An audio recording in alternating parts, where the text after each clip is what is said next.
Hey everybody, here we are back at the Red Barn working on our Ferrari 360 swapped Porsche 914. And as you know, we're working on the cooling system. So let's see maybe in this episode if we can wrap up everything that has to do with the engine parts of the cooling system. Here we go. Enjoy.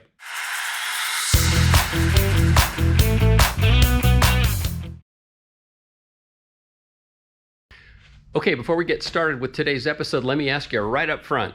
Like, share, subscribe, do all that great stuff, comment. And speaking of comments, let me say thanks very much for all the comments you guys are leaving. And I wanted to talk about two of them that I got recently on the last episode. Two in particular.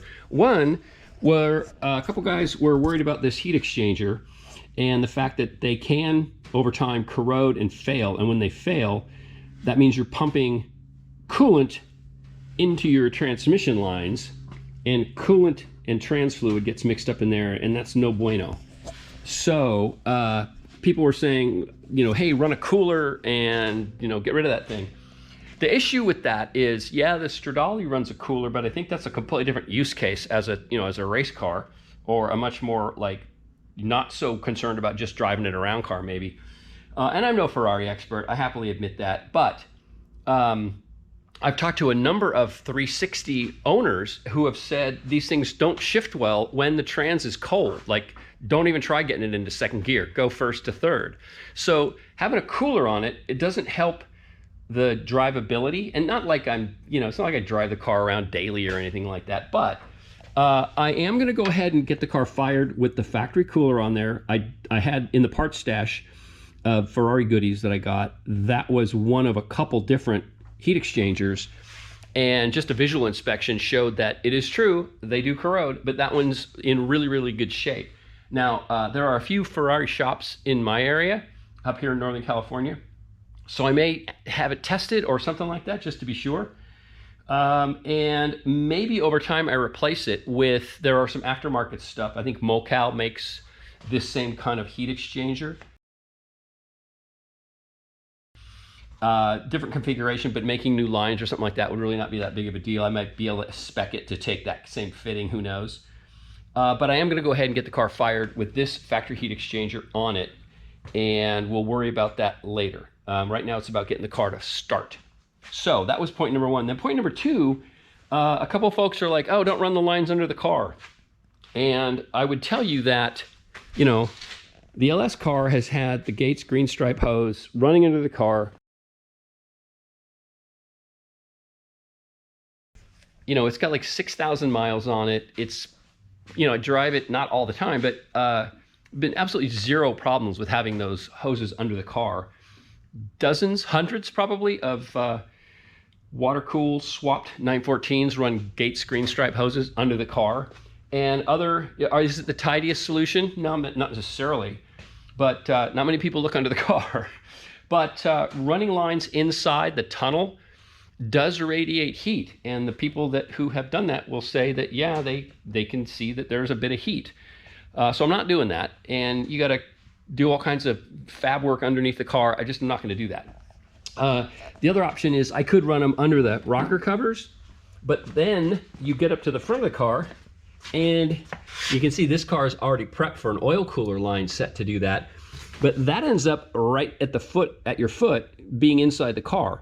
And yeah, not really a heat into the car issue, but then you got to run the lines through this little cavern that runs up through there, and then they pop out here. And I don't know, it seems really like a lot of work for something that really hasn't been a problem for hundreds of people doing this kind of swap. So I'm going to just run the Gates green stripe hose under the car, and call me crazy, but that's what we're going to do. So with those two things at least addressed, again, I appreciate the comments. Please keep them coming. And now let's get on with the build. I was helping out at the 000 magazine booth at the SRO GT race weekend at Sonoma Raceway last weekend. And some guy walks up to the booth, and he's wearing a Thunderhill 1,000 mile jacket shirt. And I said, what did you drive? And he said, a Spec Miata. And I said, I have a friend with a Spec Miata. Well, small world. Turns out everybody knows everybody. And we started talking cars, as car guys tend to do. And I ended up mentioning the 360 Ferrari swap. And this guy says, his name's Rich, by the way, super cool guy. So shout out to Rich for what I'm about to tell you. And he says, oh, have you got a hold of a copy of the service manual? And I don't, and they're not available online, near as I could tell anyway. Rich provided me a copy of the Ferrari 360 service manual. As I was looking through it, I got to a picture of this area, and it turns out, I always thought there was, why do they make these fasteners so long? But who knows, Ferrari. And so I'm looking through this manual, and there's a bracket that bolts to these two fasteners and then picks up these two bolt holes on the trans case. And I could buy one. It looks like they're still available, but they're like 80 bucks. And I just figured, you know what? I'm gonna use this as another lousy excuse to work on the plasma table. So I went over here and worked out using QCAD a little piece that hangs on the trans and a little piece that gets folded, and these two will be welded together. So I thought you might be interested in watching this happen.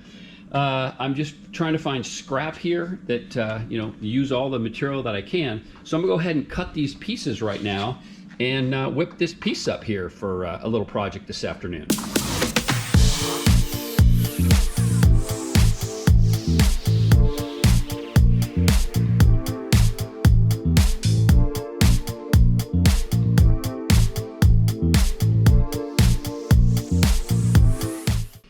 All right, so here's the bracket, and this bend, you'll see what happens with this bend.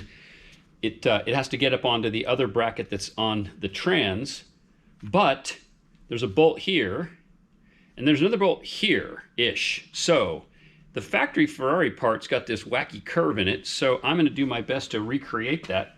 But what I'm gonna do is I'm gonna try to do a gentle curve, and what I've found is pretty handy is if you just get a piece of old tubing and a rubber mallet and play with it carefully, you can radius a bend pretty easily, provided that you get the tube in there nice and securely. And you can get a pretty good round shape. And I don't know, I like it, so that's what we're gonna go with. And I think now we will go test fit it. Okay, so this piece goes on here like that.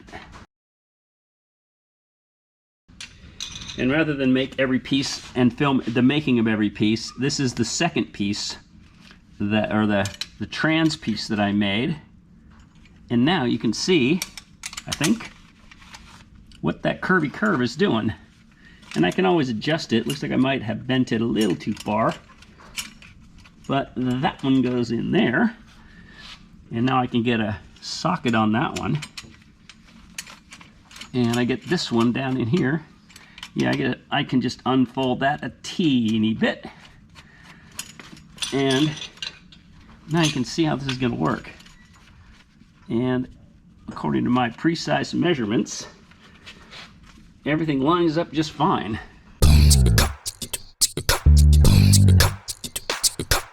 I think I shall get an impact gun with a socket on it next time. But when have I ever been known to be efficient?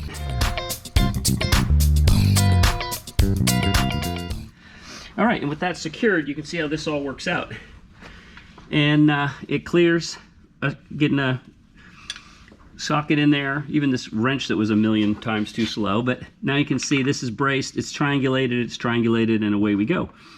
So yeah, that will be my starter bracket. So that's a cool little project, and a little bit of welding, in-place welding, and that'll be all done. Yay. And then just a squirt of primer on there to keep things protected until it gets powder coated. And we have the rear of that starter supported with a factory-like, a factory-ish, a Red Barn Special replica bracket. So, done. All right, the next thing is, this is the line that runs from out of the water pump up and into the inlet of the water pump plate. So this I just mocked up in rubber, and I could make this work, but it'd be hose clamp, hose clamp, hose clamp, hose clamp, hose clamp. I need this 45 rubber to get onto the fitting coming out of the water pump. So I just used this as a model, and just like Ferrari did, they have a hard line that runs out of the water pump off, just a rubber fitting, and then a hard line. So I'm just duplicating this first section, and then I'll trim this to length and trim this to length, and I'll be done. So I'm just gonna go ahead and get this welded up, and we'll have this one piece ready to go.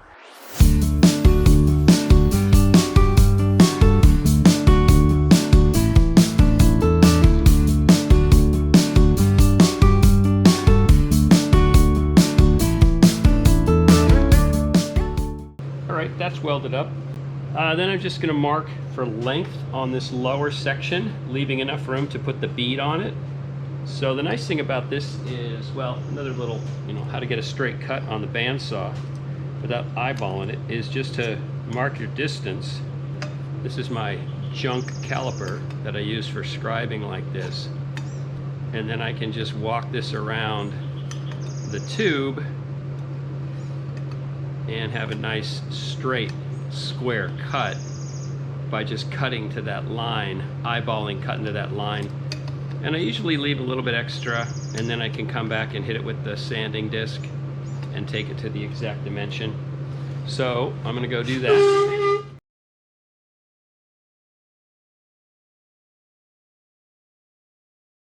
And by way of comparison, there's one of the factory Ferrari hard lines, and here's what I just did.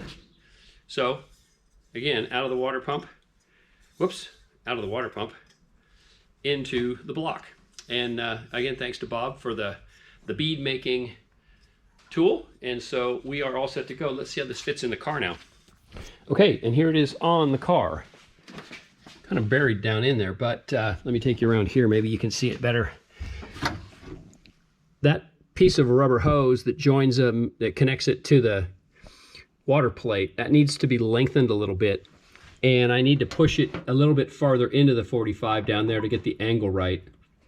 But yeah, you can barely see it. That's it entering, coming out of the water pump and into the water pump plate. And so now it's getting now I got to make a tube that goes from here, comes out, goes 90, goes down there, and then goes around the corner to get to the tube, the water line that runs to the front of the car. So I still have to decide how I want to do that, and I'll show you why. Okay, here we are under the car, and you'll see what I'm up to. Here's, if I put this back together, here's the S-pipe, which is the inlet from the radiator. I'm not going to bother putting this exactly in place, but you'll get the idea. It runs up that channel to the front. Here's the problem I've got. Hard to see, but it's really crowded over here with the shifter cables, the fuel lines. This is the alternator pulley, the belt. I could probably sneak something down in here, but it gets really tight trying to get it like around this corner into this channel. So what I'm gonna do is I'm gonna come paralleling down the top of the tube we just made. I'm gonna come out here, and then you may have seen these Sharpie marks from before. And what I'm gonna do, I think I'm gonna make this channel, so this channel, extend it right through here, just put a bump up clearance for the hose, and then do a 90 right here that picks up that tube. So there'll just be a little bit of a crossover in the bottom of the chassis, and you probably can't see it. Well, maybe you can. This has been dented in. It doesn't look like it was, I don't know why. It might have been somebody doing it with a jack, because it doesn't show any signs of scraping. It looks as though something just pushed it up here, and it wouldn't shock me that over the course of years, people use the wrong parts of 914s to jack them up. So that looks like what I'm gonna do is, so I'm gonna go ahead and get the tube and make it so that it gets down to about this location for right now, and then make a final decision about what I wanna do for the bottom of the car. Okay, second tube, and here, fixture table to the rescue, as I say. And you can see what I've done. I've got these little tube locators that are just basically saddles. And there's my joint. And what this is doing is it's allowing me to go completely 90 with the 90 here, get the exact matchup in the joint area, and then I've clamped it to a 90-degree block to make sure that that 90 is dead 90. And I'm all set. And you can see it just, it lines it up real nicely. And so I'll just go ahead and get this seam tacked together and then fully weld it and then start cutting the ends to fit.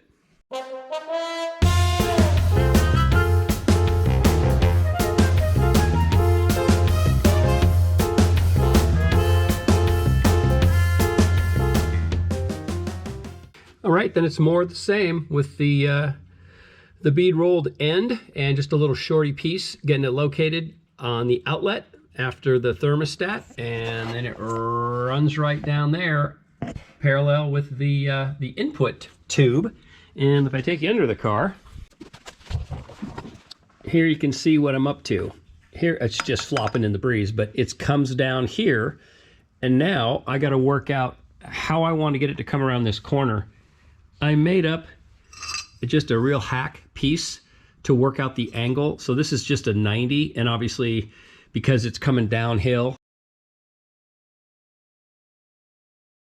the only way the 90 works is if it's pointed dead straight forward on the car, but I don't want it there. I want it to come off to the side here. So it looks like I got to split the difference and go to like a 65-degree angle, which is what this thing did. So that'll get it level with the car and in line with this tube, pointed at the direction I want, so that I can make that notch in the chassis here and get this to come over into the tube that runs up, or into the gates line that runs up to the front of the car. So there's sort of the underneath of the car. It's pretty tidy, actually. And the S-bend and the water inlet that's coming into this AN fitting clears just fine. And once this is all, I'll have some P-clamps that secure all these things so they don't move around. And we're almost done with the engine side water system. Yeah, well, almost again. So didn't quite finish the engine side of things, but let me show you where we got. I did one other major thing underneath the car. Let's take a look. I did go ahead and make my clearance channel, and now you can see how this is going to work.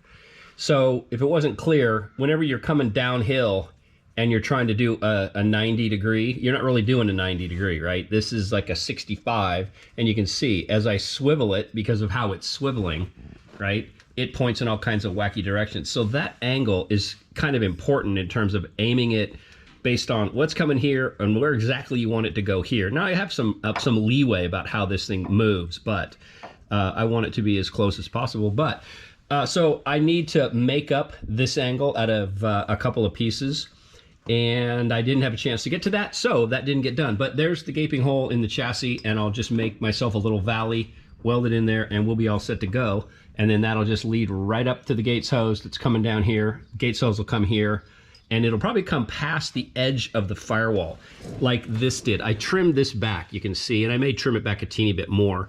But what that means is if something horrible happened and an impact happened here, I'm not going to necessarily squish the hard line against something hard, right? The soft line can squish. This has got a teeny bit of movement, and I'm hoping for the same thing here, right? So this will end like back in this area, so that, again, there's some room. I don't want to do that and have a possible pinch point here.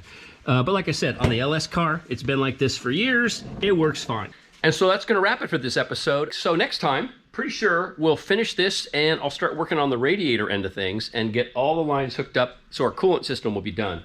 The other thing that's important is once that is all taken care of, I really have no reason for the motor and trans to stay in the chassis. So those can get pulled out. I can do the belt service and timing service. I can, what do I have to do to the transmission? Oh, I have to get the clutch rebuilt, so I'll send that off, and then next time we see this in the car, it'll be ready to try to start relative to the motor. I'm still got to do a few other things with wiring, but there we go for this time. So as always, thanks for watching. Like, share, subscribe, tell your friends, and everybody take care. We'll talk to y'all again real soon. Bye-bye.